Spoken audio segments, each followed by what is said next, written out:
Project कल ही क्यों submit करवाना है यार? कुछ दिन और दे देते तो आज हमें यहाँ रुकना नहीं पड़ता।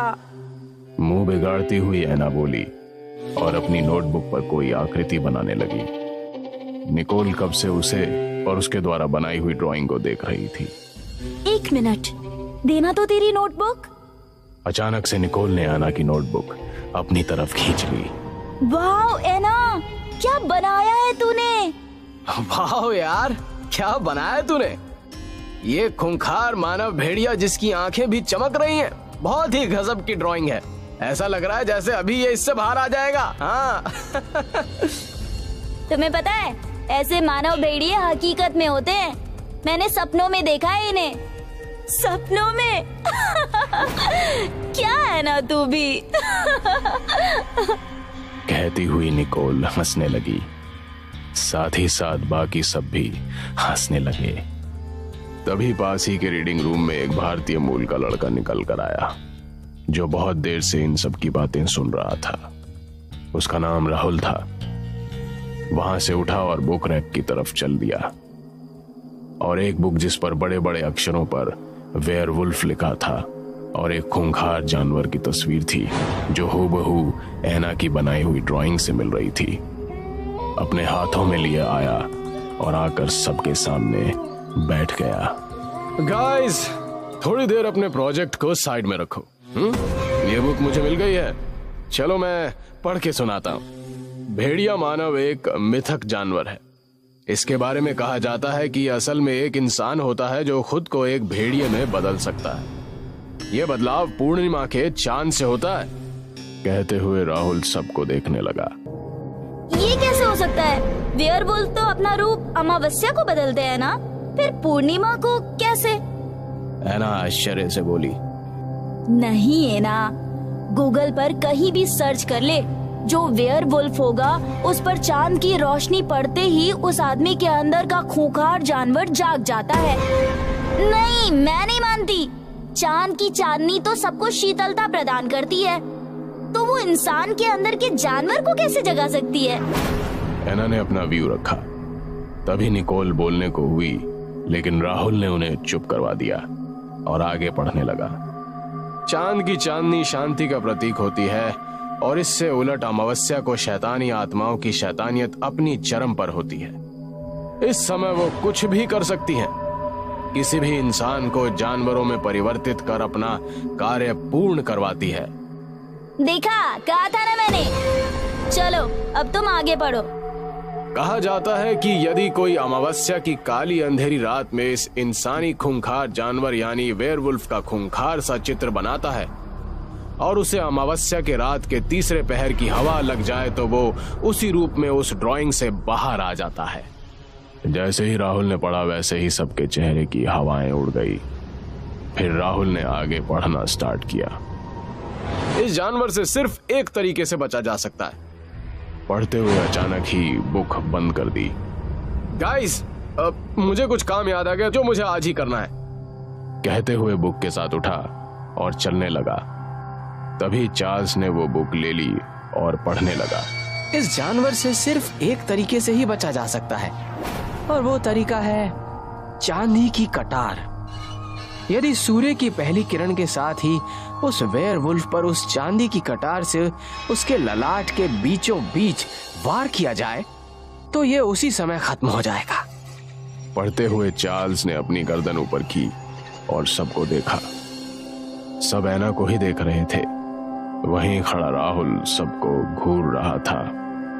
ऐना, तूने भी तो ड्राइंग बनाई है ना? और आज कहीं अमावस्या तो नहीं? एक स्टूडेंट एंथनी ने ऐना को देखते हुए कहा। तभी अचानक किसी छोटे बच्चे के रोने की आवाज आई। गाइस, कोई बेबी रो रहा है। लगता है किसी को हेल्प की जरूरत है। चलो ना चले। कहते हुए ऐना ने सबको अपने साथ लिया और बाहर जाने लगी। इस कॉलेज के एक तरफ बहुत बड़ा और गहरा जंगल था। वो आवाज वहीं से आ रही थी। रात के इसकी अमावस्या का तीसरा पहर लग चुका था। वो सब इस अंधेरी काली रात में धीरे धीरे जंगल में आगे की ओर बढ़ते जा रहे थे। अचानक ही मौसम में परिवर्तन हुआ और खूंखार जानवरों के दहाड़ने की आवाजें आने लगी। चमगादड़ों और उल्लुओं के चिल्लाने की आवाज आने लगी थी। वो सब इस काले जंगल में अपना रास्ता भटक चुके थे। सबने अपने फोन की फ्लैशलाइट्स ऑन कर रखी थी। डरते डरते सब धीरे धीरे आगे बढ़ रहे थे कि तभी ऐना को कुछ ही दूरी पर लाल रक्तिम आंखें नजर आई। वो डरते हुए वहीं रुक गई। क्या हुआ है ना? तू रुक क्यों गई अचानक? देख, ये जंगल खतरों से खाली नहीं है। हमें जल्द से जल्द सुरक्षित स्थान ढूंढना होगा, वरना कभी भी हम जंगली जानवरों का भक्षण बन सकते हैं। ऐना को देखते हुए निकोल बोली। वो वहाँ। बड़ी मुश्किल से आवाज निकालते हुए ऐना कुछ ही दूरी पर लगे एक बड़े से पेड़ की तरफ इशारा करते हुए बोली। सब उस ओर देखने लगे। सबको वहां चमकती हुई सी दो आंखें दिखी जो रक्तिम लालिमा लिए हुए थी। सूखे पेड़ों के पत्तों की सरसराहट और जंगली जानवरों की भयानक आवाज साफ सुनाई दे रही थी।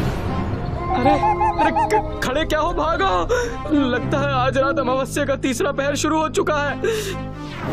कहते हुए चार्ल्स ने चिल्लाते हुए कहा और वहां से भाग खड़ा हुआ। देखते ही देखते वो सब वहां से भागने लगे। तभी अचानक ही उनके आगे एक बहुत बड़ी आकृति आ गई और उनका रास्ता रोक लिया।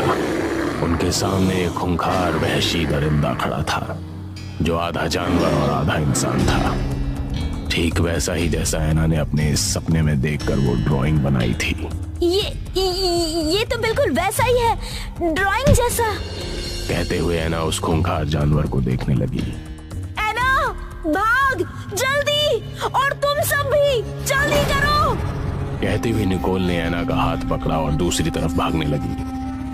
भागते भागते अचानक ही उस खूंखार जानवर ने उनके एक दोस्त एडवर्ड को पकड़कर अपनी तरफ खींच लिया। कुछ ही देर में बहुत भयानक चित्कार से वो पूरा जंगल गूंज उठा, लेकिन फिर भी वो सब आगे बढ़ते गए और यहाँ से बाहर निकलने का रास्ता ढूंढते रहे।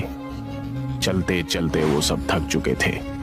थक हार कर वो सब एक पेड़ के नीचे आराम करने बैठ गए कि तभी निकोल के ऊपर कुछ गीला और चिपचिपा पदार्थ आकर गिर गया। ये क्या गिरा? गीला गीला, ये क्या है? ओह माय गॉड, ये तो खून है। निकोल जोर से चिल्लाई और पीछे हट गई। वहां बैठे सब लोग खड़े हो गए और अपने फोन की फ्लैशलाइट से उस पेड़ की ओर देखने लगे। सब चिल्लाते हुए कुछ दूर हुए ही थे कि तभी एक लाश उनके सामने आ गई जिसकी आंतड़ियां बाहर आ रही थी और उसमें से बहुत भयंकर बदबू आ रही थी। वो इसी ग्रुप का वही लड़का एडवर्ड था जिससे वेयरवुल्फ ले गया था। ऐना और निकोल दोनों दूर भागी। हमारा यहाँ रहना ठीक नहीं है, हमें यहाँ से किसी और जगह चलना चाहिए। रोती हुई निकोल ने सबको दूसरी जगह जाने को बोला। वो सब आगे बढ़े ही थे कि एक बार फिर से वो वेयरवुल्फ उनके सामने आ खड़ा हुआ। अचानक ही वो खूंखार उन सब पर झपट पड़ा। उसने चार्ल्स को उठाया और जोर से एक पेड़ पर दे मारा। उसे सर पर बहुत गहरी चोट आई जिससे वो वहीं पर गिर गया। देखते ही देखते उसने बाकी जनों को भी घायल कर दिया, लेकिन फिर भी हिम्मत करते हुए, रोते और घबराते हुए उन सब ने चार्ल्स को वहां से उठाया और वहां से भागे। अब तक वो अपने दोस्त साथियों को खो चुके थे। अचानक ही एक झटके में बिना टाइम गवाए हुए वो निकोल पर झपटा। अपने दोस्तों की हालत देखकर ऐना को बहुत गुस्सा आया। तभी उसको राहुल की किताब की बातें याद आने लगी। अचानक ही ऐना की नजर आसमान में गई। देखा तो पूरे आसमान में लालिमा फैली हुई थी। वो वेयरवुल्फ निकोल को देखते हुए लार टपका रहा था और देखते ही देखते उसने अपने नुकीले दांतों से उस पर वार करने ही वाला था कि ऐना ने अपने पास रखी हुई एक चांदी की कटार निकाली और सूर्य की पहली किरण निकलने के साथ ही उस वेयरवुल्फ की ओर फेंक दी। एक भयंकर चित्कार उस पूरे जंगल में गूंज उठी और साथ ही साथ उस जंगल का काला घना अंधेरा सूर्य की रोशनी से छटने लगा था। सब खुश होकर नाचने लगे कि वो मानव भेड़िया मारा गया। सब उस खूंखार को देखने लगे। देखते ही देखते उसका रूप बदलने लगा और वो इंसानी रूप में आने लगा। जैसे ही वो इंसानी रूप में आया, सब एक साथ जोर से चिल्लाते हुए पीछे की ओर हट गए। राहुल, ये था वेयरवुल्फ? सबके मुंह पर एक ही सवाल था।